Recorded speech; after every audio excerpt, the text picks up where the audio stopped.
Mesdames et messieurs, bonjour. Bienvenue dans cette troisième séquence de la journée, dans notre symposium.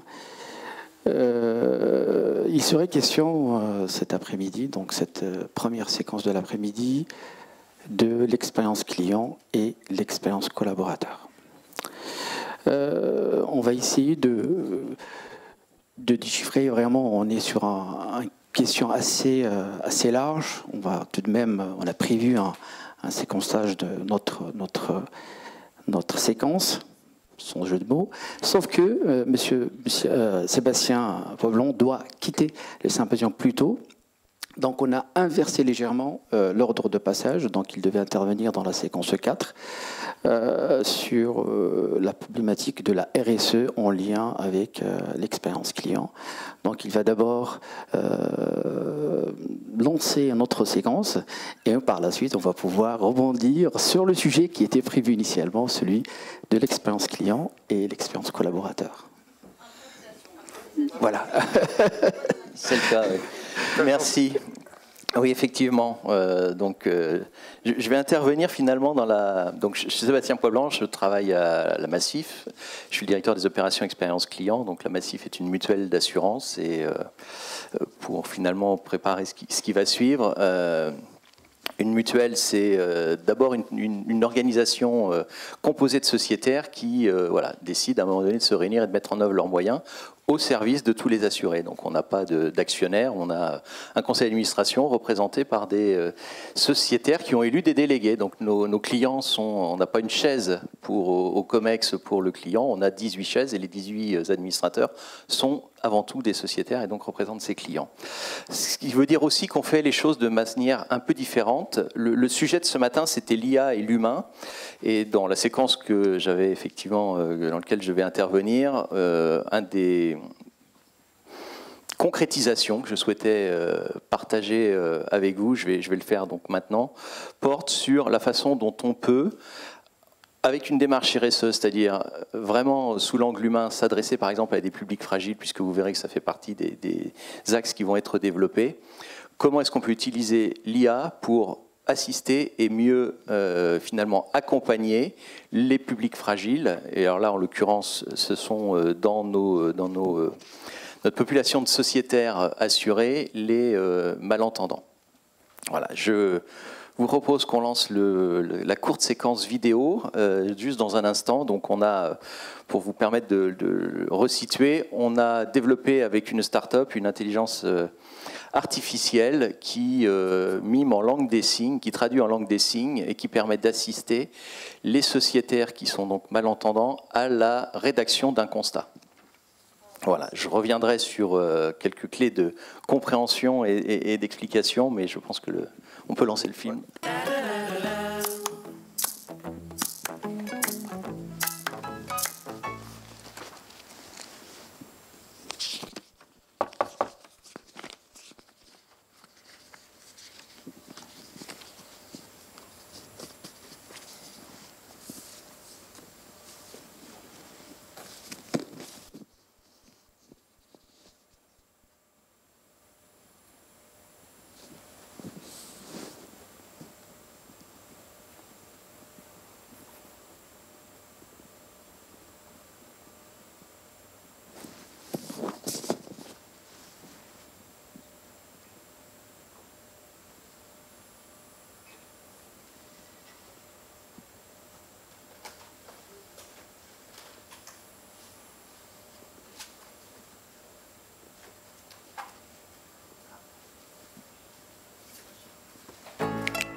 Alors, quelques éléments d'éclairage et de compréhension. Ce qu'on ne sait pas, par exemple, c'est que les personnes sourdes et malentendantes sont, sans forcément que ce soit volontaire, plus souvent victimes d'escroquerie, puisque, comme c'est dit dans le film, elles sont analphabètes fonctionnelles, ce qui veut dire que les mots n'ont pas forcément le même sens pour elles, et je vais le traduire avec un exemple très concret, et vous allez comprendre tout de suite pourquoi c'est un vrai problème en matière d'assurance. Le mot « vol », par exemple, n'existe pour eux que dans un seul sens, au sens « vol de l'oiseau ». Okay, il n'y a pas cette deuxième lecture, ce deuxième degré du vol de la voiture. Donc on ne peut pas, si on leur parle de vol, il n'y a pas de lien entre les situations. Donc on est obligé de passer par des périphrases, d'où effectivement l'intérêt de leur mettre à disposition un tel avatar qui va les permettre effectivement de les guider et de se sortir voilà, d'un chausse-pied aussi malheureusement piégeant qu'un constat amiable, hein, puisque vous savez qu'à partir du moment où il établit les responsabilités, c'est très compliqué de revenir en arrière. Donc voilà. Donc je vais faire un peu de teasing, peut-être vous frustrer en vous disant que je ne vais pas forcément aller plus loin cet après-midi compte tenu du temps que j'ai. Et puis je remercie mes camarades de m'avoir laissé quelques minutes pour intervenir. Mais voilà comment Massif, qui a la volonté d'être une mutuelle d'assurance qui fait les choses un peu différemment, en matière de protection de publics fragiles, de démarche de relations clients durables, peut faire les choses différemment et en utilisant bien la technologie, donc l'IA, au service de l'humain.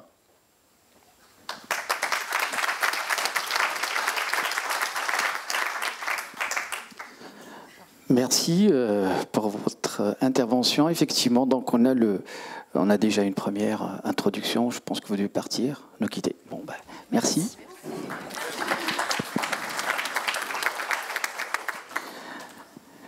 Donc, il est question d'intelligence artificielle, question aussi de l'humain et la relation client. Ce matin, il était vraiment, on abordait en long et en large le rôle de la machine, le rôle de l'intelligence artificielle dans la résolution des problèmes.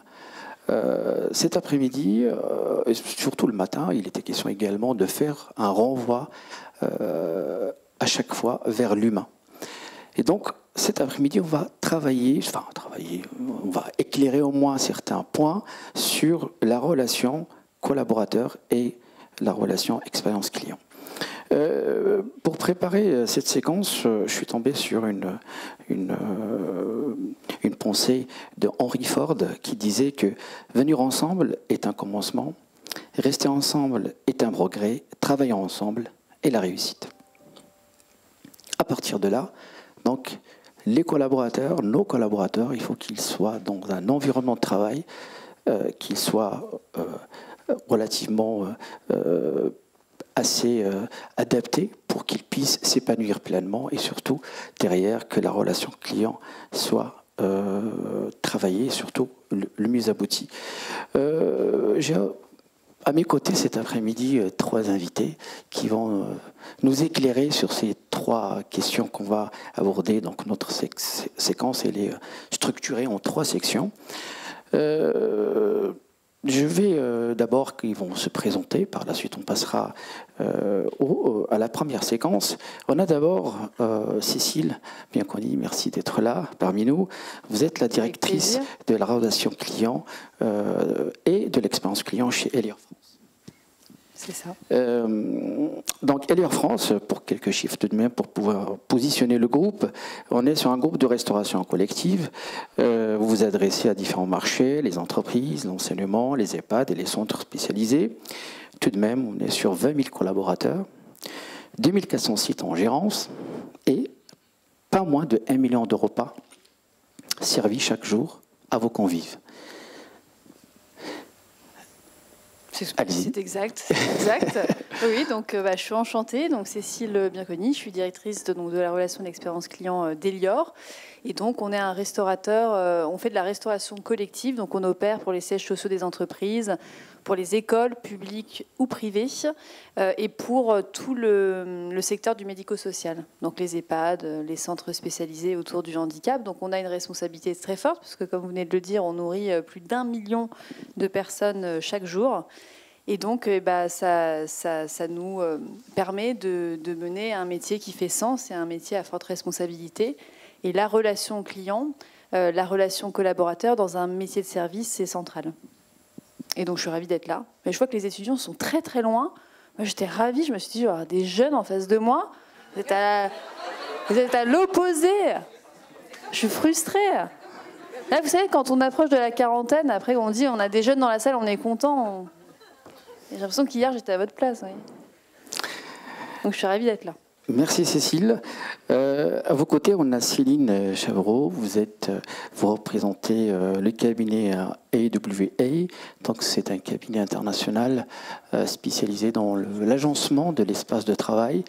C'est un cabinet anglais avec des points de présence un peu partout dans le monde. Vous avez plusieurs clients, des grands groupes.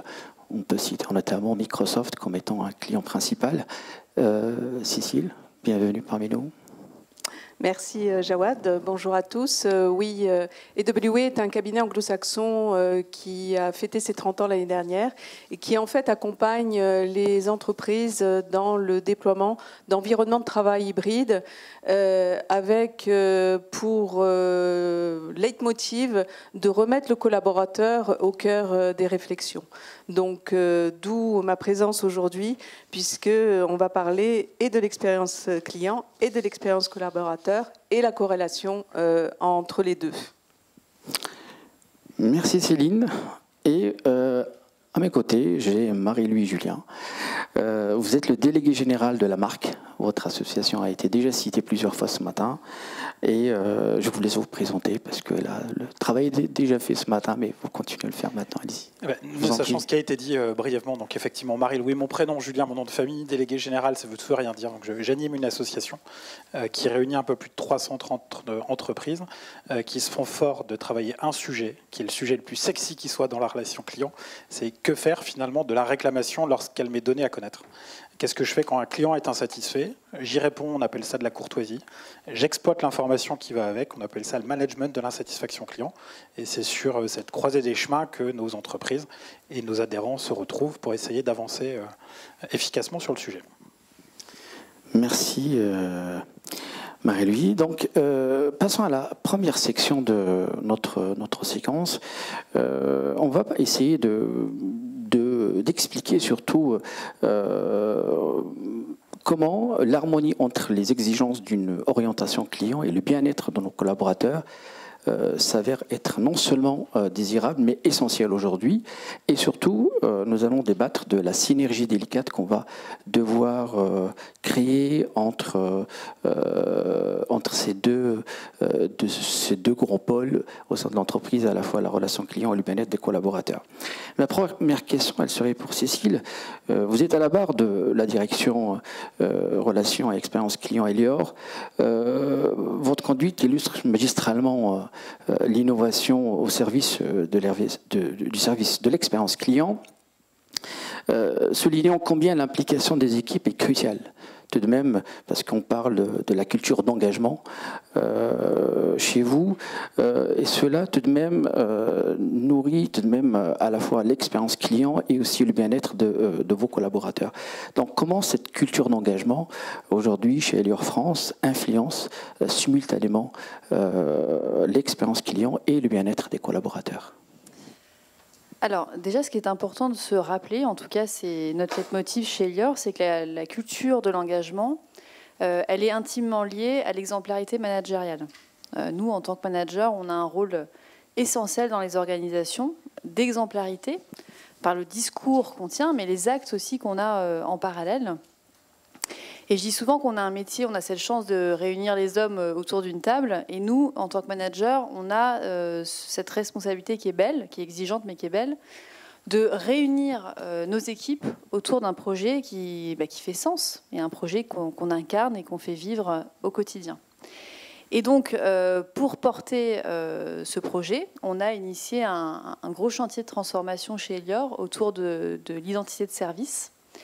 Et pourquoi on a fait ce choix de l'identité de service? C'est parce qu'on fait un métier, la restauration collective, il faut avoir la petite subtilité qu'on opère chez nos clients partenaires. On est dans un schéma B2B2C. Donc le restaurant, c'est la propriété de nos clients partenaires. Et donc il y a des leviers où on est en pleine responsabilité. Donc quelque part, vous voyez, l'expérience client, elle vous échappe un petit peu, parce que j'y reviendrai tout à l'heure, mais il y a des leviers où vous êtes obligé d'être en coaction avec votre client partenaire. Et donc, finalement, il y a un levier où on se doit d'être exemplaire, c'est le savoir-être, l'identité de service, les interactions qu'on va avoir quotidiennement avec nos clients. Et donc, on a mené, le projet a commencé il y a maintenant 18 mois, on a commencé par former nos managers à savoir incarner des attitudes identifiables, commerçants, communicatifs, attentionnés, partant du principe si qu'en tant que manager, on n'est pas en capacité de le faire et d'apporter des preuves au quotidien, avant un service, pendant le service, après le service, et peu importe d'ailleurs le service que vous représentez chez Elior, il ne faut pas s'attendre à des miracles au niveau des clients. On dit souvent qu'on a les équipes qu'on mérite, qui nous ressemblent. Il y a un peu de vérité quand même là-dedans. Donc on s'est dit, si on veut que ce soit impactant, il faut qu'on forme les managers. Et ensuite, on va aller former les collaborateurs dans nos restaurants. Comme je vous l'ai expliqué tout à l'heure, on partage l'expérience avec nos clients partenaires. On n'a pas un seul restaurant qui se ressemble. Contrairement à un retailer qui choisit son expérience du début à la fin, il a des normes très poussées sur ses magasins, sur son expérience. Bon, bah, nous, on a quand même une partie qui nous échappe. Donc on s'est dit, cette formation, il faut qu'on la donne à l'ensemble de nos collaborateurs, il faut qu'on vienne les former dans leur restaurant. Si je prends l'exemple, bien sûr, comme c'est la chaire La Poste, je m'étais déjà intéressée à notre client, parce que La Poste est un grand client d'Elior. On a 66 restaurants qu'on exploite pour La Poste. On nourrit 6000 collaborateurs La Poste quotidiennement. Et La Poste dit souvent que de l'importance de la proximité humaine et territoriale. Et j'aime bien mettre ça en avant parce qu'en tant que restaurateur, on a cette même responsabilité. On voit nos clients tous les jours. Et c'est tous les jours les mêmes clients. C'est aussi une autre subtilité chez Elior. Et on a une responsabilité aussi territoriale. On est restaurateur, donc on a des partenaires locaux et on pousse cette démarche chez Elior. Et donc, on a commencé cette formation il y a maintenant quasiment 18 mois. Et ce qui est assez formidable, c'est que quand on compare d'une année à une autre l'évolution des taux de satisfaction, sur les restaurants qui ont été formés, on a pris 10 points, c'est énorme, en plus. Donc ça, voilà, les chiffres parlent d'eux-mêmes. Et on a demandé à nos collaborateurs de noter nos formations. Donc aujourd'hui, ils sont plus de 400 à avoir été formés sur leur restaurant. Et on a une moyenne de 4,7 sur 5. Et surtout, on a reçu des verbatims extrêmement puissantes suite à ces formations, avec des collaborateurs qui nous ont dit bah déjà, je remercie mon employeur de venir me former dans mon contexte et ne pas m'arracher de mon contexte parce que ça n'aurait pas de sens. Et donc, la formation s'adapte à ce que je vis au quotidien.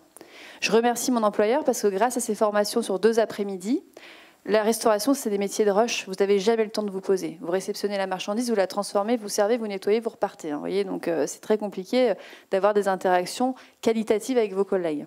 Et donc, ces formations, elles ont créé du lien. Elles ont vraiment renforcé le collectif. Et on a des collaborateurs qui nous ont remerciés parce qu'ils avaient appris à connaître leurs collègues.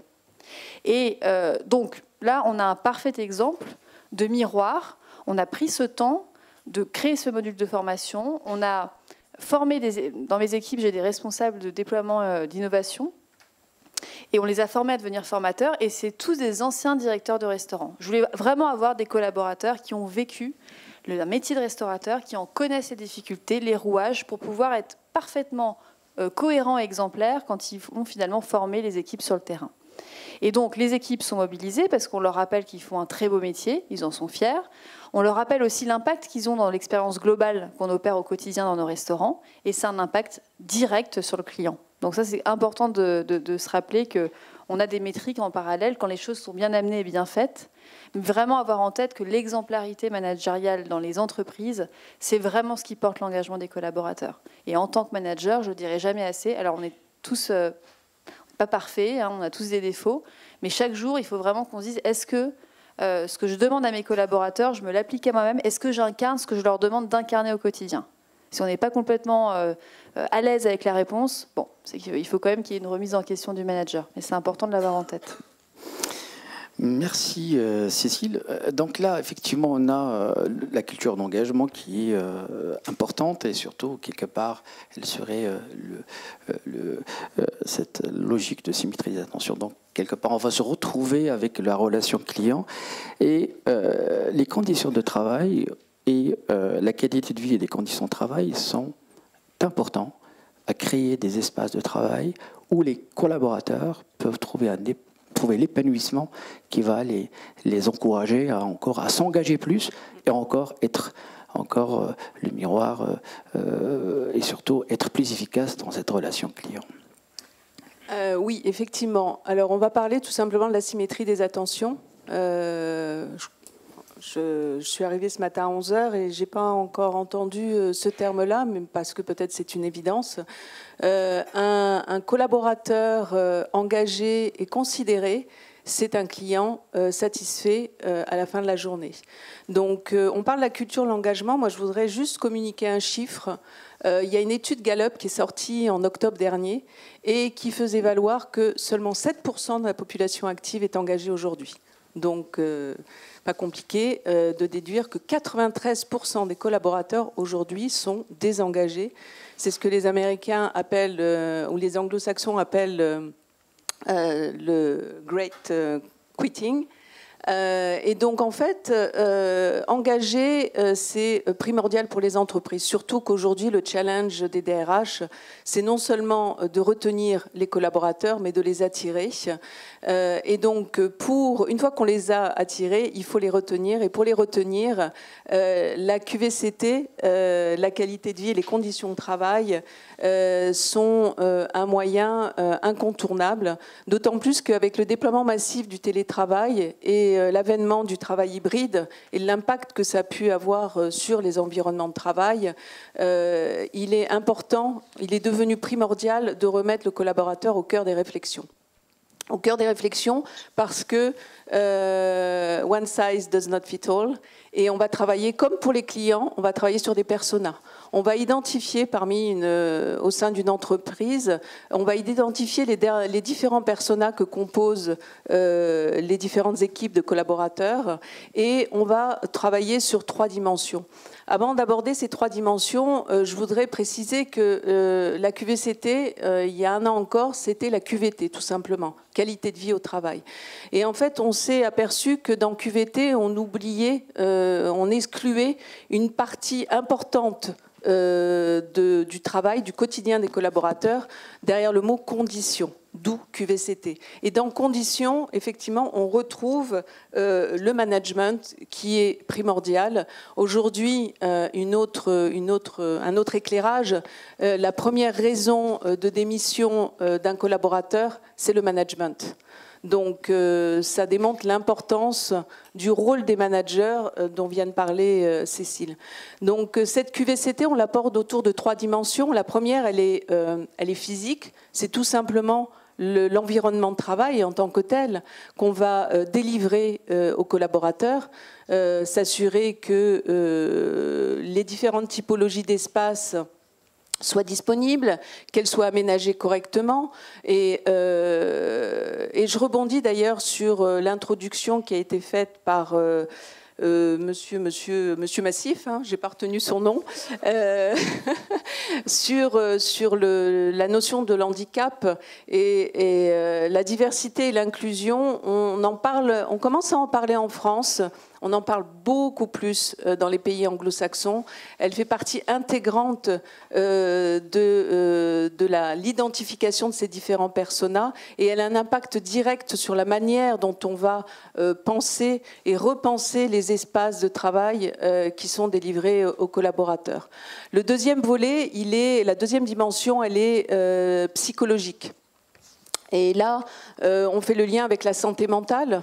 On n'est pas tous égaux. Face au travail, on est tous confrontés à différents problèmes qui peuvent impacter de près ou de loin la santé mentale du collaborateur, et le management, une fois de plus, en fait partie.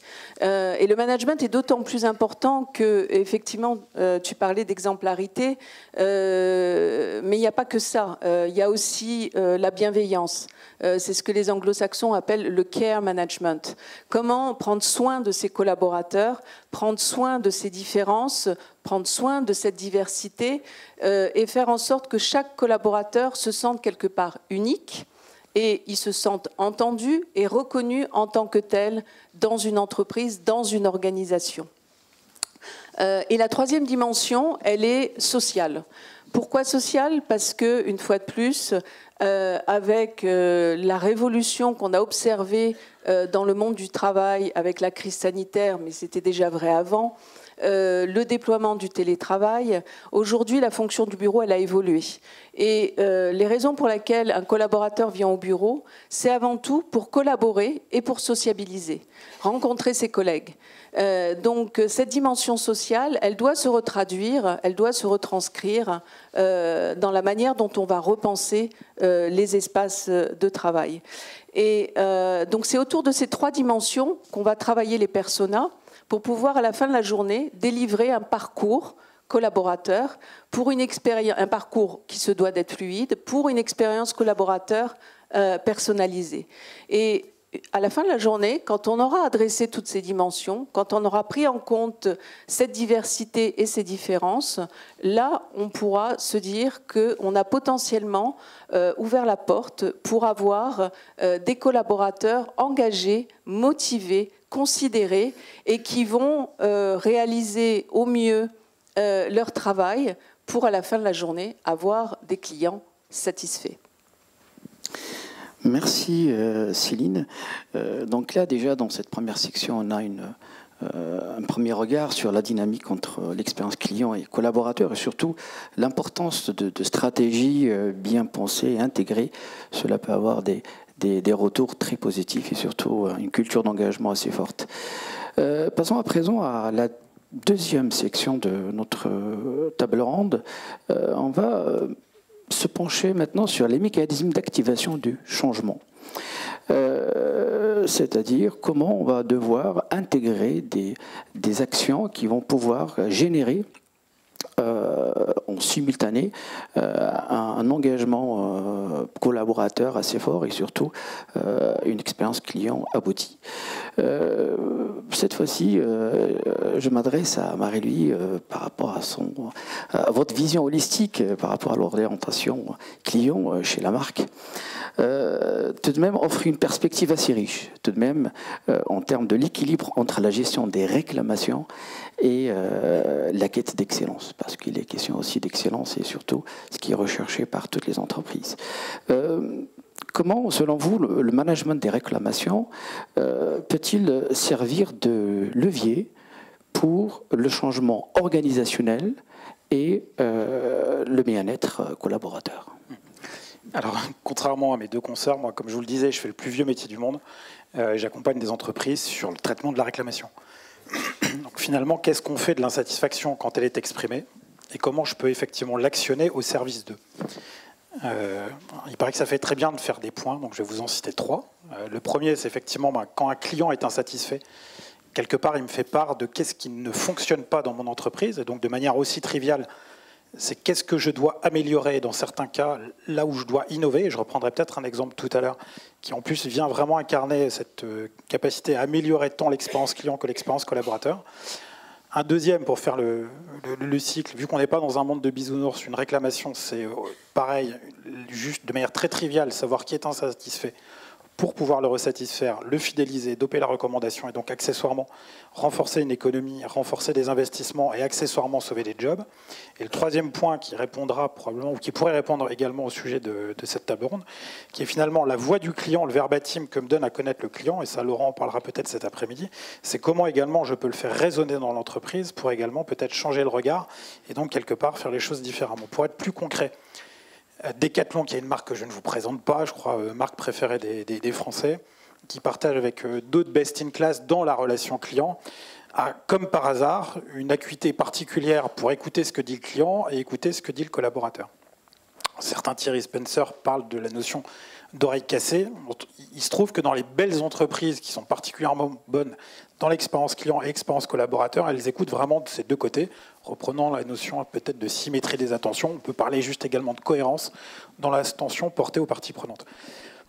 Là où je vais en parler chez Decathlon, c'est qu'il y a quelques années, vous avez une collaboratrice qui travaille à mi-temps chez Decathlon, je crois, à Paris, il me semble que c'est la Défense, qui émet une réclamation à Baléa, qui à l'époque est le patron du groupe Decathlon, en disant voilà, j'ai signé chez Decathlon parce que je suis une passionnée de sport et que je suis venu chez vous pour permettre à des personnes de s'initier au sport ou de pouvoir améliorer leur pratique du sport. Aujourd'hui, le constat, c'est que dans votre entreprise, finalement, je récupère beaucoup de produits dans lesquels je donne des coups de cutter et qui repartent à la benne.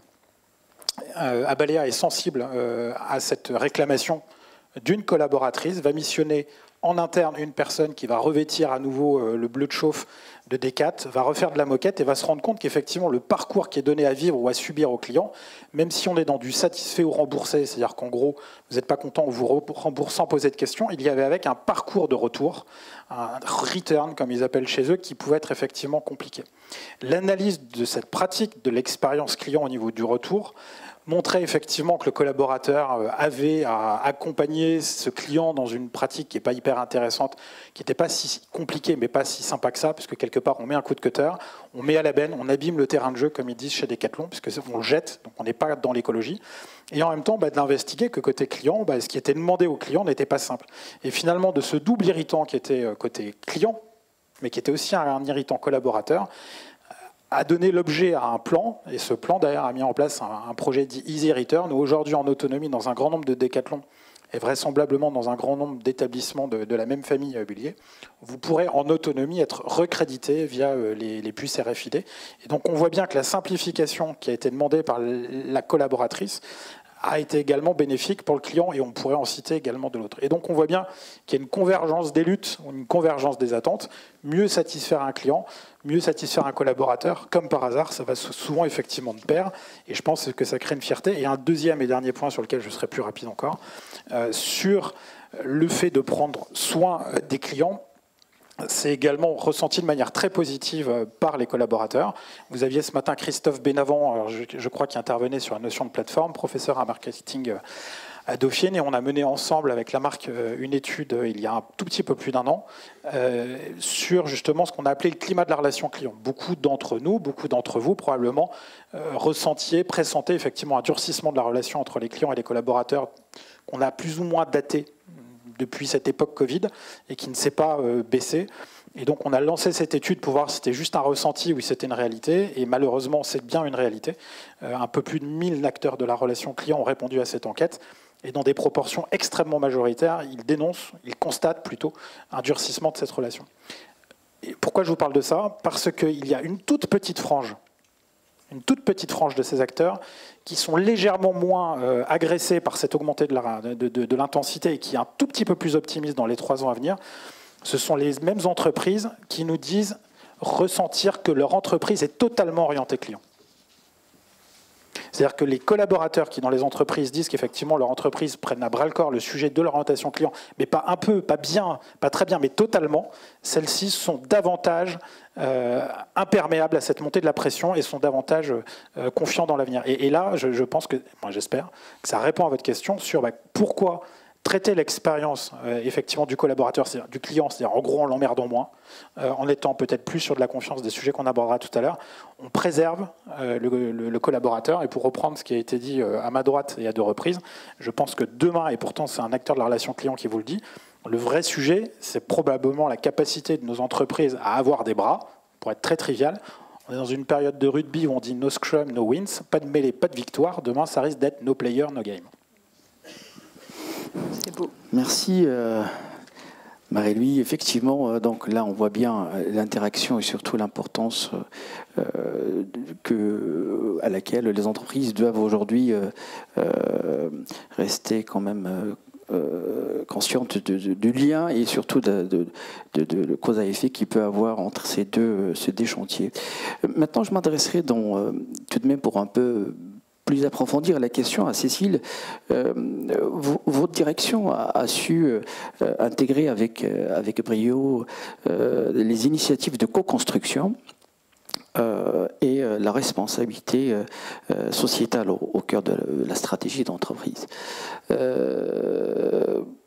Pouvez-vous nous expliquer comment ces éléments servent de catalyseur pour le changement en favorisant une excellence partagée entre clients et collaborateurs? Alors, on devait parler un peu d'innovation, mais c'est pas grave, je vais faire de l'improvisation. Donc sur l'innovation clé pour synchroniser les expériences entre nos clients et nos collaborateurs. Alors déjà, c'est toujours important de se rappeler que l'innovation, c'est pas la peine de faire de l'innovation pour faire de l'innovation, c'est s'assurer que ça a du sens. Et ce travail de transformation, bien évidemment que je ne l'opère pas toute seule. Je travaille en garde rapprochée avec ma collègue des directions, la direction des ressources humaines, tous nos comités de direction, parce que la relation client, c'est l'affaire de tous, et le bien-être de nos collaborateurs aussi. Et donc, il y a quatre différents leviers, en tout cas que j'ai priorisé dans les actions de ma direction. Le premier, je vous en ai parlé, c'est vraiment l'engagement de nos collaborateurs par l'exemplarité managériale. Ensuite, bien évidemment, comment on personnalise par des innovations très concrètes le parcours client, le parcours collaborateur. L'ancrage de sa responsabilité sociétale aussi, c'est quand on est leader d'un marché, c'est aussi leader, c'est pas que leader par les chiffres, c'est aussi la façon dont vous allez pousser, tirer les autres, vos confrères vers le haut et être dans une dynamique vertueuse. Et le quatrième point, c'est comment je communique, comment je porte en interne la voix des clients et la voix des collaborateurs. Donc je vais vous donner un exemple très précis sur ce dernier point. Quand j'ai repris la direction, on avait des enquêtes de satisfaction très classiques qu'on menait avec BVA. Et je me suis rendu compte assez rapidement que les résultats ne représentaient pas l'engagement de nos collaborateurs, que fatalement, les responsables de secteur, les directeurs régionaux étaient un petit peu frileux de faire des enquêtes de satisfaction et ne prenaient aucun plaisir à les restituer. C'est quand même un vrai problème. Et donc, au lieu de taper sur les équipes en disant « faut faire, faut restituer », il faut essayer de comprendre pourquoi ça ne fonctionne pas. Donc, on a fait des ateliers de travail sur les 3 marchés, parce que même si on est restaurateur sur les 3 marchés, la façon d'adresser la relation client et le client final n'est pas le même. Vous n'adressez pas un adulte au travail, un enfant et un résident dans un EHPAD de la même façon. Et on a organisé avec mes équipes des workshops avec nos clients, avec nos collaborateurs. Avec les clients, on a essayé de comprendre finalement, est-ce que les questions sont pertinentes? Est-ce que vous avez envie d'y répondre? Est-ce qu'il manque des questions? Qu'est-ce que vous voulez voir dans les métriques qu'on vous restitue? Comment vous voulez qu'on vous restitue les enquêtes? Donc ça a été le premier boulot. Deuxième étape, on a expliqué à nos équipes ce que nos clients nous avaient remonté et on les a challengés en leur posant des questions un peu différentes, mais en se disant finalement, est-ce que pour te mettre en action, il manque des questions. Qu'est-ce que tu as besoin pour restituer, pour que ce soit plus confortable pour toi, pour que tu aies envie d'améliorer l'expérience chez nos clients. Et donc on a mené différents chantiers. On a commencé par le marché de l'entreprise. Et finalement, ce qui se passait, c'est que donc, déjà, on avait des questions bateau. Deuxièmement, on posait la question, première question, c'est quoi votre satisfaction sur 100 ? Alors, quand vous partagez l'expérience, autant vous dire que pour nos équipes, c'était quand même extrêmement punitif. Et ensuite, on avait le NPS. J'ai fait le choix d'enlever le NPS. Quand vous faites un métier de restauration collective, vous avez tous les jours les mêmes clients. Ça n'a pas d'intérêt de laisser un NPS. Et donc, on s'est dit, OK, une fois qu'on sait ça, qu'est-ce qu'on fait ? On partage l'expérience avec nos clients. Donc, si on partage l'expérience avec nos clients, il faut pondérer les retours des convives. Et il faut se mettre d'accord avec nos clients. Qu'est-ce que de la pleine responsabilité d'Elior et qu'est-ce que je partage avec mon client partenaire? Alors, c'est pas dire, monsieur le client, c'est de ta faute, moi je bouge pas. Si on a des mauvais résultats, tout est de ta faute. Non, bien évidemment, l'idée c'est de se mettre en action avec lui et surtout qu'il prenne conscience de sa responsabilité. Et donc, sur les leviers d'Elior, bien sûr, la façon dont on cuisine, la façon dont on sert le comportement, le savoir-être de nos collaborateurs, la façon dont on anime les restaurants, il n'y a pas de débat, c'est Elior. C'est notre responsabilité. Ensuite, la structure du restaurant. Vous êtes souvent influencé dans la satisfaction quand vous allez dans un restaurant sur la coquille. Un restaurant qui est tout beau, tout neuf, prestation égale avec un restaurant entre guillemets poussiéreux, la prestation peut être beaucoup de meilleure facture dans l'autre restaurant, vous allez avoir l'impression que c'est de l'autre restaurant qui a une meilleure prestation, alors que dans les faits, ce n'est pas le cas. Donc la structure, elle influence énormément la satisfaction, le rapport qualité-prix, parce que nos clients décident aussi de la facturation, de la politique sociale de sa restauration collective. Et puis la qualité des réseaux. On a beaucoup d'outils digitaux. Si on a un mauvais réseau, mais qui n'est pas de notre responsabilité, ça va venir polluer notre expérience. Et donc, ça a été assez magique, parce qu'on a eu une note globale de l'expérience. Ensuite, on a eu une note sur les leviers d'Elior et une note de levier de coaction avec nos clients. Donc, qu'est-ce qui s'est passé? C'est qu'en fait, la note, elle reflétait Elior vraiment l'investissement, l'engagement de nos collaborateurs. Donc, non seulement ça les a mis en action, mais en plus, ils n'ont pas eu l'impression d'être punis de façon absolument injuste d'une note sur des leviers où finalement, ils n'avaient pas d'emprise. C'est-à-dire que si le client partenaire ne se mettait pas en action, on ne pouvait rien opérer sur le sujet. Donc ça, c'est sur l'entreprise. Ensuite, on s'est dit finalement, cette première innovation, elle sert mathématiquement pour le médico-social et pour l'enseignement, parce que c'est le même contexte. On partage, on exploite le restaurant de nos clients. Pour les enfants, je me suis dit, on sert quand même des millions de repas par jour, on ne va pas juste faire une enquête. On va profiter de cette enquête pour faire de la pédagogie, pour rappeler aux enfants l'importance du lien social, l'importance de bien manger, l'importance aussi d'avoir un engagement sociétal sur l'anti-gaspillage, etc. Et ça nous permet aussi de faire de la pédagogie auprès des parents. Et surtout de demander aux parents d'arrêter de répondre à la place de leurs enfants, ce qui est souvent le cas, et de respecter leur intégrité. Pourquoi je vous dis ça? Parce que quand on fait des tests dans les écoles, les enfants ne donnent absolument pas les mêmes notes que les parents. Donc déjà, on a un biais de satisfaction réelle.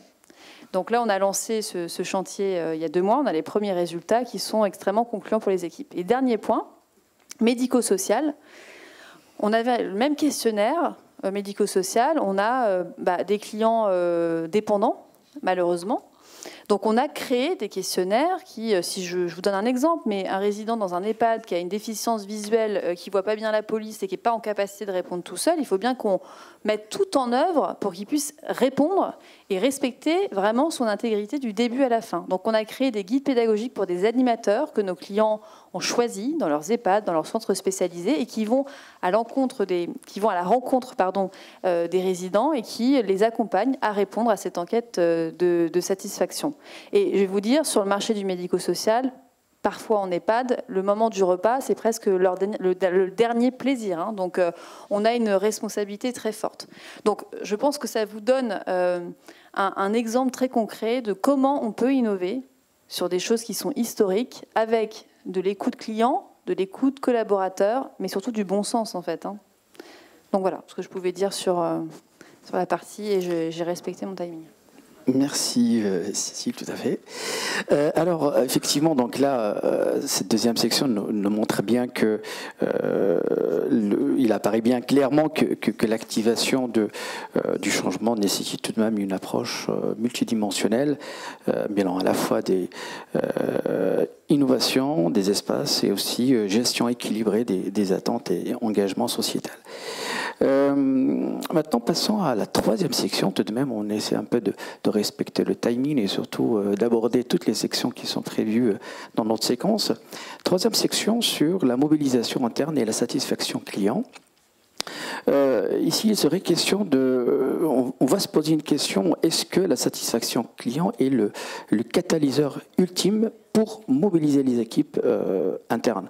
Ce questionnement invite à sonder comment les dynamiques internes de l'entreprise, allant à la fois de la gestion réclamation à la qualité de vie au travail, influencent cette quête collective d'excellence. Maintenant, je m'adresserai à Céline, tout de même pour nous éclairer sur le rôle, par rapport à votre rôle, par rapport à votre expérience chez AWA. Donc, positionnement indubitablement le bien-être comme étant la solution et surtout le point central de la transformation organisationnelle. Comment, de quelle manière les initiatives de bien-être au travail chez AWA contribuent-elles spécifiquement à l'amélioration de la satisfaction client? Alors, je vais rebondir sur ce que je disais sur la section 1. Les initiatives autour de la qualité de vie et des conditions de travail va permettre d'impacter directement la satisfaction client à partir du moment où on va prendre le temps d'écouter les collaborateurs pour bien comprendre leurs besoins et leurs attentes. Ça, c'est le premier volet. Comment on va le retranscrire dans l'organisation spatiale. On va également accompagner les managers dans l'adoption de cette nouvelle posture, parce que le management hybride ne s'improvise pas. Et aujourd'hui, les faits démontrent que les managers ne sont pas tous à l'aise dans leur capacité à manager des équipes à la fois sur site et à distance.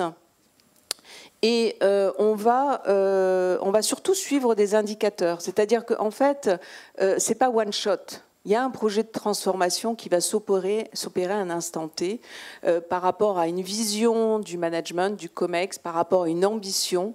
Où est-ce qu'ils veulent amener l'entreprise par rapport à une stratégie, par rapport à des enjeux XY. Pour autant, j'ai perdu le fil, j'ai perdu le fil de ma pensée. On va s'attacher à comprendre. Oui, voilà, le projet de transformation. Excusez-moi, une absence. Ces projets de transformation. La genèse, c'est au niveau du COMEX. Pour autant, c'est pas parce qu'on va opérer cette transformation que une fois qu'elle est faite, on s'en va, merci, au revoir. Pas du tout. Le changement, il est perpétuel. Les organisations évoluent en permanence. Les réorganisations internes s'opèrent régulièrement. Donc l'idée, c'est de rentrer ensuite dans une phase de process d'amélioration continue. C'est comme la vie d'une entreprise. Il faut s'attacher à s'assurer que ce qui a été délivré à un instant T, assurer la continuité, et s'assurer par la mise en place d'indicateurs que c'est au rendez-vous tout le long de l'année et d'une année sur l'autre et périodiquement. Donc ces indicateurs, il y a tout d'abord les enquêtes de satisfaction. Tu parlais de l'écoute, elle est importante. Et ces enquêtes de satisfaction, c'est pas one shot. C'est pas de se dire tiens, on va écouter ce que nos collaborateurs ont à dire sur leur quotidien au travail. Il doit être régulier. Il doit être l'occasion de détecter des signaux faibles. Et ces signaux faibles doivent donner lieu à la mise en place de solutions. Le deuxième indicateur, c'est travailler main dans la main avec les RH pour identifier l'évolution du taux d'absentéisme, le turnover des collaborateurs. Ce sont des indicateurs qui sont révélateurs, s'ils sont élevés, révélateurs d'un problème qu'il s'agira d'identifier. Et le troisième, je fais le lien avec le client. C'est en lien avec le travail qui est délivré à la fin de la journée par les collaborateurs. C'est des indicateurs de performance et de productivité. Alors ces indicateurs, ils seront variables d'une entreprise à une autre, d'un secteur d'activité à un autre et d'un métier à un autre. Pour exemple, quand on s'adresse à une population d'ingénieurs, un indicateur qui sera assez parlant, ça va être le nombre de lignes de code générées sur une période de temps donné. Pour une équipe marketing, ça sera le time to market. Combien de temps mes équipes mettent à délivrer une solution, un service, un produit entre le moment où le besoin a été identifié et le moment où le produit est mis à la disposition du client et répond à ses attentes. Et un autre indicateur, ça peut être celui justement du service client, la résolution de problèmes. Est-ce que la résolution de problèmes est au rendez-vous? Et sur quelle échelle temps? Ce matin, Monsieur Christophe, bien avant, disait voilà, le facteur temps, il est primordial. Il ne s'agit pas de résoudre un problème en 24 heures, mais plutôt en 6 heures. Donc voilà, donc tout ça, ce sont des indicateurs qui vont nous permettre de rentrer dans un process, une fois que le projet de transformation a eu lieu au niveau des environnements de travail, autour des 3 dimensions que je vous ai décrites juste avant. L'idée, ça va être de rentrer dans un processus d'accompagnement du changement. Et cet accompagnement, il est perpétuel et il doit être factuel sur la base de ces indicateurs, sur la base de ces signaux faibles, avec à la fois pour objectif d'améliorer l'expérience collaborateur et in fine l'expérience client. Merci Céline.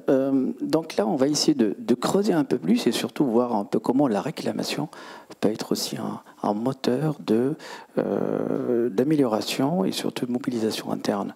La marque incarne tout de même l'innovation en transmutant les réclamations en moteur d'évolution et de changement en interne.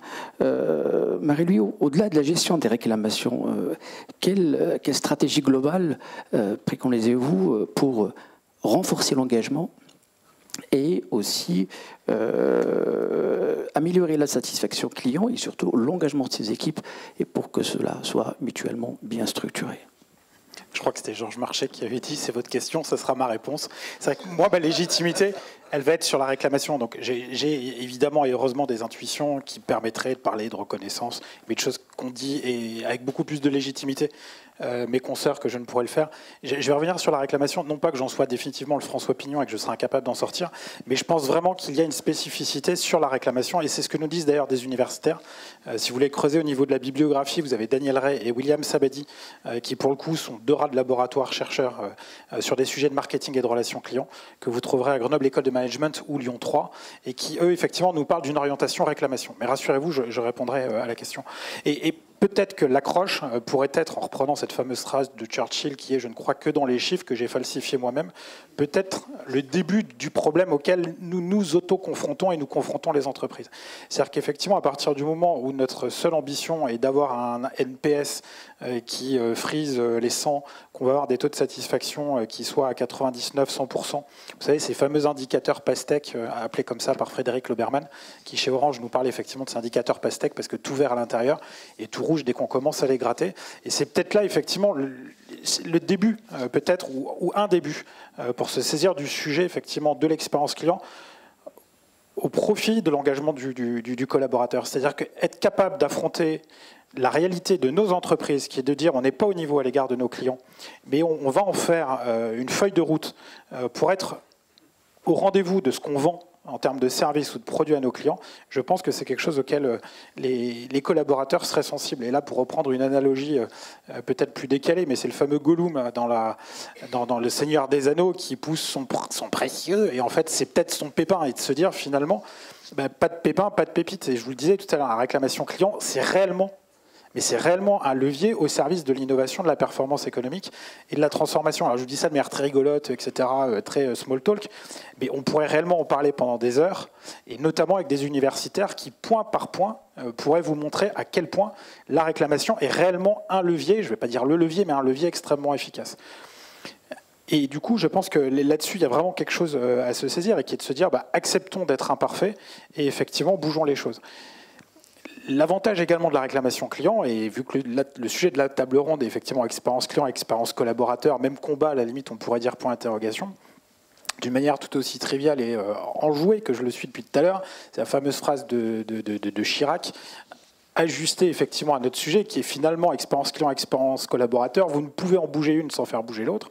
Et c'est peut-être là un des gros avantages effectivement de notre sujet, c'est que d'une manière finalement assez sobre, authentique et de proximité, vous pouvez réussir réellement à actionner les choses. Et comme par hasard, les entreprises qui sont réellement orientées client sont des entreprises qui arrivent à faire de la magie tant à l'égard du client que du collaborateur. On parlait de Decathlon tout à l'heure. Côté client, le parcours est magique. L'attractivité au niveau des candidats est magique. On parlait, alors il y a Massif, mais on aurait pu parler de la Maïf, pareil, une entreprise.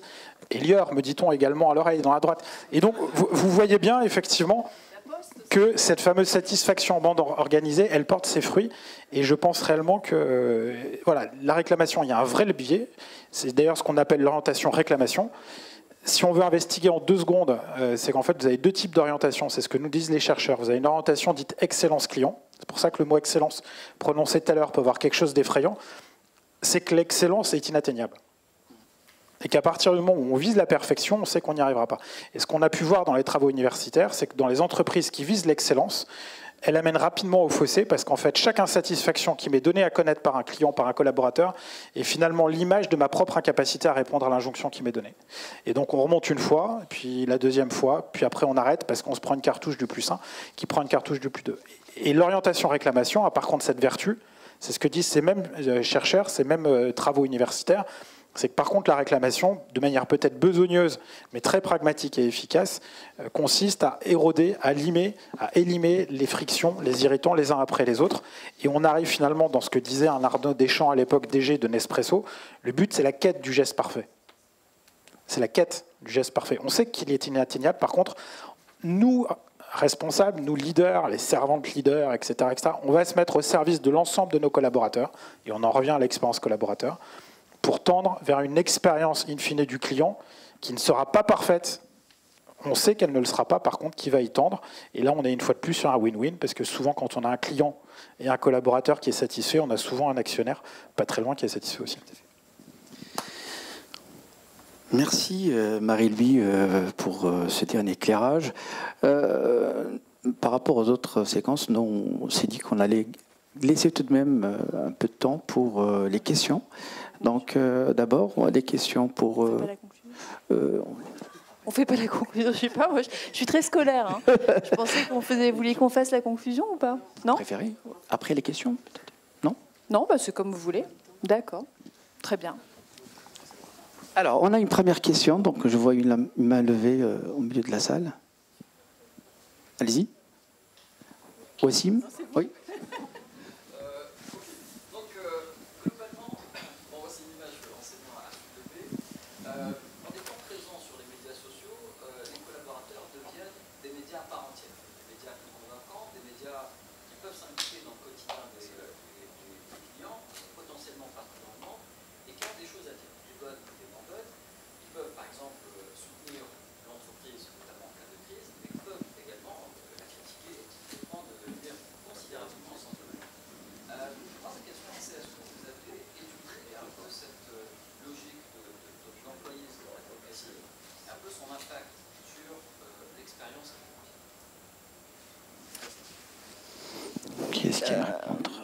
Je vais passer le micro, mais je ne peux pas dire qu'on ait analysé précisément l'impact. En tout cas, ce qui est certain, ça fait 10 ans que je suis chez Elior, donc je connais quand même un grand nombre de collaborateurs, c'est que souvent les collaborateurs très engagés s'expriment énormément sur les réseaux sociaux. Et forcément, ça participe à la marque employeur, et on n'a pas meilleur ambassadeur que nos équipes et nos clients aussi.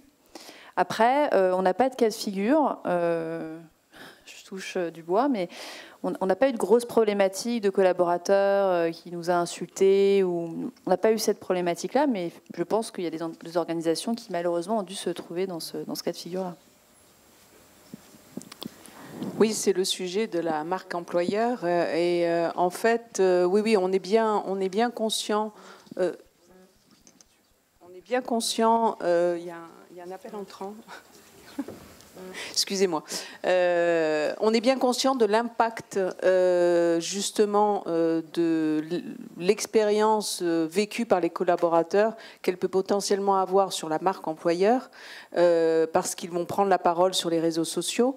Et en fait, nous, c'est l'inverse. C'est qu'un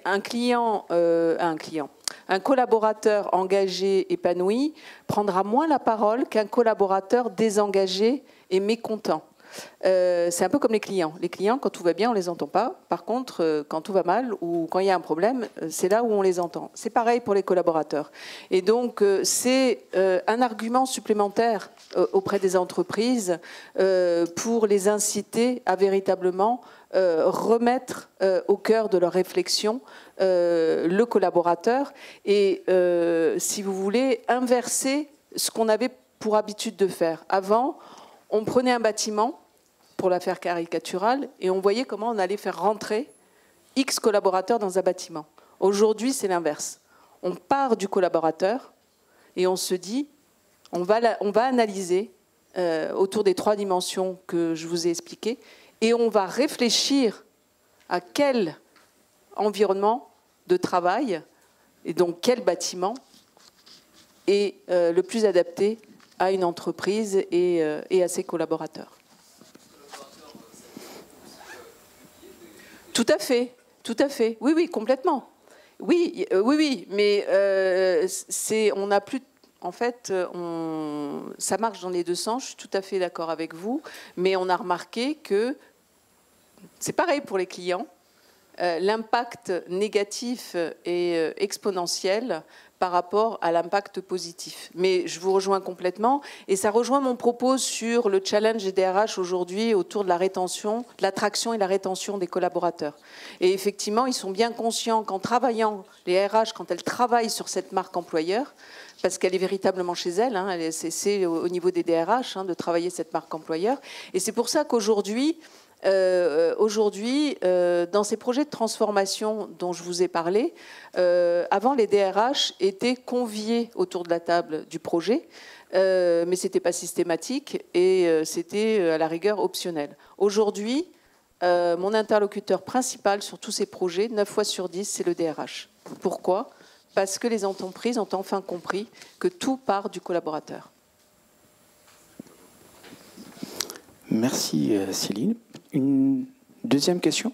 Oui, on a une question en fond. Vous avez besoin d'un micro peut-être ? Bon, ça va être cool. On ne vous entend pas très bien.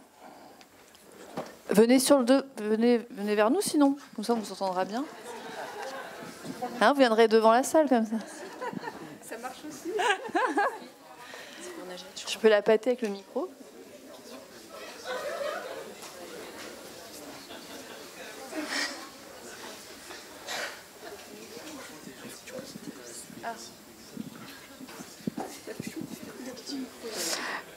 Désolée, c'est encore moi. En fait, je voudrais savoir comment on adapte la notion de symétrie des attentions dont on parle depuis un moment quand on intègre autant d'outils numériques et notamment l'intelligence artificielle. Enfin, comment on va adapter finalement cette symétrie des attentions ? Alors très rapidement, la symétrie des attentions, j'en parlais tout à l'heure, mais c'est quand même du bon sens. Hein. C'est-à-dire que 80% du job de la relation client, elle est dans le traitement des irritants collaborateurs. Donc quand on a un parcours d'intégration du collaborateur, les outils qu'on met en place, c'est toute l'importance d'avoir une bonne communication dans les organisations pour pas que chacun fasse son projet dans son coin avec son outil et démultiplier les outils. Le grand défi des grandes organisations, c'est de faire en sorte que les outils se parlent. Ce n'est pas toujours le cas. Parce que quand les outils se parlent, ça facilite l'usage, en fait, hein, les actions, les missions des collaborateurs. Et donc, ça a un impact direct sur le client. Mais bon, c'est ma conviction. Je donne à mon humble échelle, mais je reste convaincue que quand vous réglez 80% des irritants des collaborateurs et qu'ils ont un parcours satisfaisant, qu'ils sont satisfaits, ça rejaillit mathématiquement sur le client. Par contre, dans le sens inverse, si vous focussez sur le client final, mais que vous ne vous pensez pas à la façon dont votre collaborateur va vivre l'expérience et va devoir la délivrer, vous vous plantez complètement. Hein, parce que votre idée, elle peut être super, mais celui qui va l'incarner au quotidien, c'est votre collaborateur qui va être au contact du client. Je n'oserais pas compléter, mais apporter peut-être un avis, mais qui n'est pas l'avis d'un expert sur ce sujet de l'IA. Je pense qu'on peut parler. Moi, j'ai tendance plutôt à parler de cohérence plutôt que de symétrie des attentions, qui est un vrai concept que je ne maîtrise pas pleinement. Mais je pense, pour répondre, j'espère, à votre question, une entreprise qui mettrait de l'IA, ou en tout cas des travaux dits d'IA, à destination des clients pour simplifier leur parcours, a, par cohérence, tout intérêt à avoir la même intention à l'égard de ses collaborateurs. Je pense qu'un collaborateur qui constaterait que tout est mis en branle pour permettre aux clients d'avoir un parcours facile, simplifié de bout en bout, aurait toute légitimité à ne pas comprendre que rien ne soit fait pour lui. Donc là, il y a une symétrie, si ce n'est des attentions, en tout cas des moyens techniques, et là, en l'occurrence, d'IA, mais qui pourrait être de tout autre type de truc. Je ne sais pas si ça répond comme piste, mais...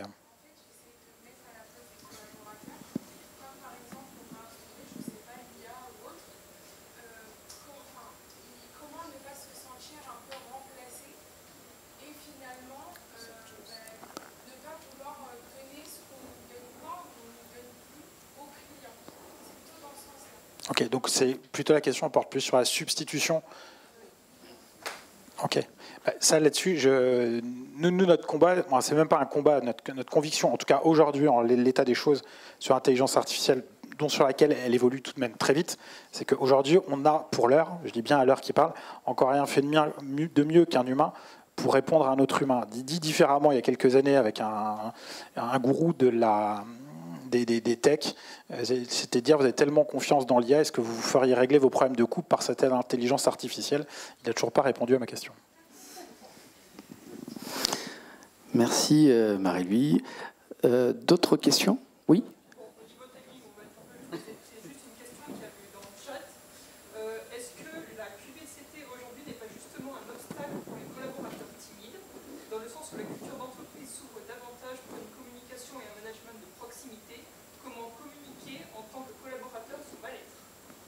Alors, Céline, c'est à vous.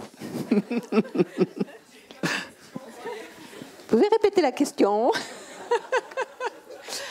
Non, j'ai management de proximité. Tout simplement, moi, je vais en revenir au management. Vous parlez de la question soulevée fait référence au mal-être. Alors déjà, si le collaborateur il est bien écouté au départ, on diminue justement l'impact, on réduit le risque de mal-être. Et quand bien même il y aurait effectivement, pour raison X ou Y, un problème de mal-être pour un ou plusieurs collaborateurs, c'est véritablement le rôle du manager qui, malgré ce travail à distance, se doit d'être à l'écoute de ses collaborateurs, être à l'affût des signaux faibles dont je parlais tout à l'heure. Et c'est là où les nouvelles postures managériales sont primordiales. C'est qu'avant, un manager, il avait ses équipes du lundi au vendredi, de 9h du matin à 18h. Il les voyait, c'était physique, il le croisait. Donc, c'est facile de ressentir un collaborateur qui se sent moins bien, qui a un problème. Il y a un langage corporel qu'on a quand ses collaborateurs sont sur site, qu'on perd avec des équipes à distance. Et c'est là où on demande aux managers de revoir leur posture et d'introduire de nouvelles pratiques. Ça peut être ce qu'on appelle des quick check-in quotidiens auprès de collaborateurs justement qui ont présenté des signaux faibles de mal-être ou de problèmes ou qui traversent des difficultés particulières. Et on en revient toujours à la même histoire, c'est l'écoute, la considération. Et puis, c'est encourager aussi cette culture du feedback, quelle qu'elle soit. Feedback, que ce soit en lien avec des missions qu'on donne à ses collaborateurs, feedback sur les objectifs qui ont été atteints ou pas atteints, mais feedback aussi tout simplement sur le quotidien, sur son quotidien, sur la bonne appropriation d'outils qui ont été mis à sa disposition. Voilà, c'est à la fin de la journée, on le répétera jamais assez, l'empathie, l'écoute et l'intelligence émotionnelle des managers permettra à la fin de la journée de faire la différence. Merci Céline. Alors, je vois qu'il est déjà 15h10, donc on a débordé largement sur le temps prévu pour cette séquence. Mais tout de même, j'aimerais bien mais ce n'est pas grave, mais en tout cas, j'aimerais bien qu'on finisse sur une dernière question, de manière à ce que je vous invite à partager avec nous une pensée ou un conseil qui va nous permettre quelque part de garder une perspective finale de ce qu'on a vu ensemble dans cette séquence. Je commence par vous, Cécile. Quelle maxime guiderait les leaders aujourd'hui vers l'équilibre parfait entre les besoins des clients et des collaborateurs? Je vois mes collègues, ils font fou devant. Merci pour la pression.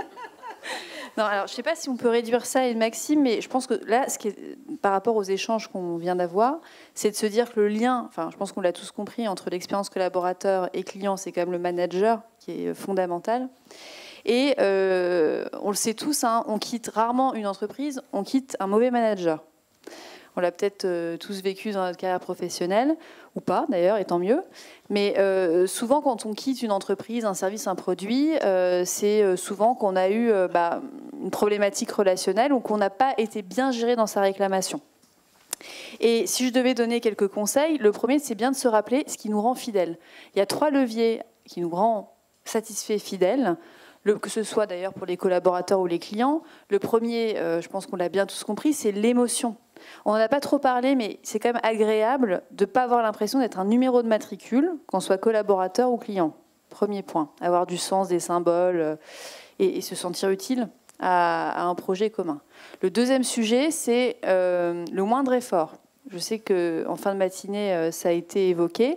Mais il faut que les choses soient simples. Si vous vous retrouvez dans le cliché des 12 travaux d'Astérix pour réaliser une tâche avec un objectif et que ça devient cornélien, vous vous désengagez, vous êtes insatisfait. Le troisième point, je radote, mais c'est pas pour rien que je suis administratrice à la marque avec Marie-Louis, mais il faut bien se rappeler, et là j'insiste aussi auprès des étudiants, mais la gestion de la réclamation, c'est hyper stratégique dans une organisation. C'est un client qui dit plus rien, là vous l'avez perdu définitivement. dans votre sphère privée, quand vous râlez avec votre conjoint, votre famille, bon bref, c'est que vous y croyez encore quelque part. Bon, bah, la réclamation client, c'est pareil. Si le client il râle, c'est qu'il espère encore quelque chose. Et quand il a sa réponse, eh ben, non seulement il est encore plus satisfait qu'avant, mais il est surtout plus fidèle. Donc ça, il faut vraiment le retenir. Ensuite, tout à l'heure, deux derniers conseils, je m'en arrêterai là. Je réinsiste de bien se dire que la priorité de l'expérience client, c'est vraiment l'expérience collaborateur. 80% du job, il commence par les équipes qui sont au contact de nos clients. Hyper important. Et ensuite, dans nos réunions, dans nos organisations, il faut toujours se poser une question qui est essentielle. Et d'ailleurs, je vous invite à la tester, c'est très drôle parce que vous n'avez pas toujours les réponses. Mais c'est déjà quand on mène un projet dans nos organisations, c'est de se poser une question. Est-ce que mon projet a du sens pour les équipes, pour les clients et du sens pour le business, parce qu'on est des entreprises, donc forcément, il faut qu'on puisse aussi être rentable et pérenne. Et je vous assure que vous n'avez pas toujours les réponses. Et si vous-même, vous la posez et que ce n'est pas clair dans votre esprit, bah, retravaillez la copie et posez-vous bien la question, est-ce que votre projet va être impactant dans votre organisation? Et là, je m'adresse aussi à la jeune génération, soyez les fous du roi. Posez ces questions. Et soyez votre propre fou du roi. Il faut vraiment renverser la balance et avoir ce bon sens. Voilà ce que je pouvais dire en quelques mots. Merci Cécile. Aussi une question pour Céline. Vers 2030, quel grand changement anticipez-vous de manière pour aligner à la fois l'espace de travail avec les objectifs de la RSE notamment et aussi les aspirations des nouvelles générations? Alors en fait, c'est pas forcément un grand changement, mais ce que je vois à échéance 2030, quand on sait que 75% de la population active sera composée justement des générations Z, Y, bref, des nouvelles générations, c'est un message pour les entreprises en fait. Pour les entreprises et notamment les entreprises françaises qui ont du mal à accepter cette révolution des modes de travail depuis la crise sanitaire et se dire que demain c'est devenu incontournable. Le travail hybride, il est là pour rester. Le back to normal, il n'existera pas. D'autant plus que justement ces jeunes générations, elles sont en attente de flexibilité et c'est ce que propose justement le travail hybride. Alors bien sûr, ces nouvelles générations, c'est pas qu'elles ne veulent plus venir au bureau, mais c'est qu'elles veulent donner du sens à un déplacement du domicile au bureau. Je parlais tout à l'heure de la nouvelle fonction du bureau. On va au bureau pour collaborer, pour sociabiliser. Si on va au bureau pour s'enfermer dans une salle alors qu'on a le loisir de le faire chez soi, ou pas, parce que c'est là où on reboucle avec les personas. Il y a des personnes qui, pour se concentrer, vont rester chez elles, et puis d'autres personnes, pour se concentrer, ont besoin d'aller au bureau. C'est ça la flexibilité, et c'est ça que propose le travail hybride. Donc ça, c'est le premier point. Le deuxième point, on a parlé expérience collaborateur, expérience client, et derrière, on a parlé de l'engagement. Je pense qu'aujourd'hui, il y a une culture de l'engagement au niveau des COMEX qui n'est plus optionnelle et qui doit être impulsée justement par les COMEX. La culture de l'engagement, elle se traduit par tout ce qu'on a évoqué à l'occasion de cette séquence. Et la troisième, c'est symétrie des attentions, symétrie des attentes, aussi bien de celles des clients que des collaborateurs. Et j'ai quelques mots qui me viennent à l'esprit. C'est la confiance, c'est la bienveillance, c'est la transparence et c'est redonner du sens à tout ce qu'on fait au quotidien. Et dans toutes les enquêtes qui ont été menées auprès justement des nouvelles générations, les valeurs et la quête de sens est primordiale et doivent donner une direction justement aux entreprises pour prendre tout ça en considération pour, à la fin, délivrer des environnements de travail qui seront alignés avec les attentes des collaborateurs et, in fine, permettent à ces mêmes entreprises d'être performantes. On l'a dit plusieurs fois, c'est du win-win. Merci Céline.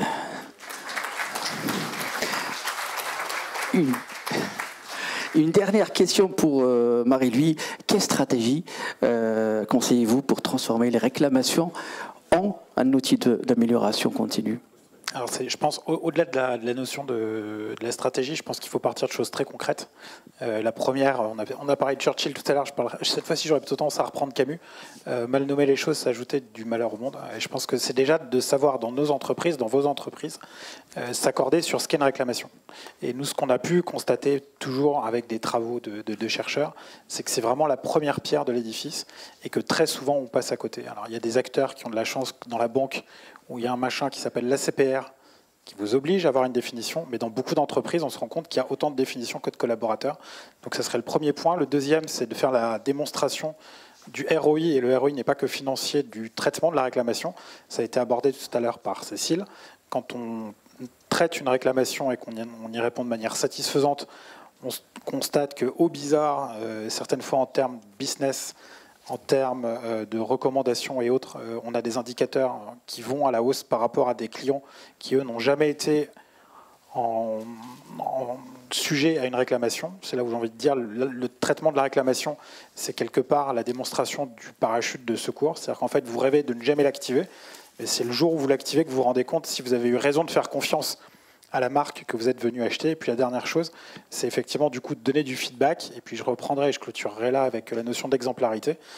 Chez Elior, on a parlé d'exemplarité. On échangeait il y a à peu près un an avec Frédéric Galliat, qui était alors à l'époque DG d'Elior, et qui nous racontait de manière extrêmement informelle qu'il n'y a encore pas si longtemps que ça, quand il rentrait dans les restaurants, il rentrait par derrière et la première chose qu'il disait, c'était les cahiers de réclamation, de doléances et de réclamation, et que c'est ce qui lui permet de garder le contact le plus proche de la réalité de ce qu'il donnait à vivre à ses clients comme à ses collaborateurs.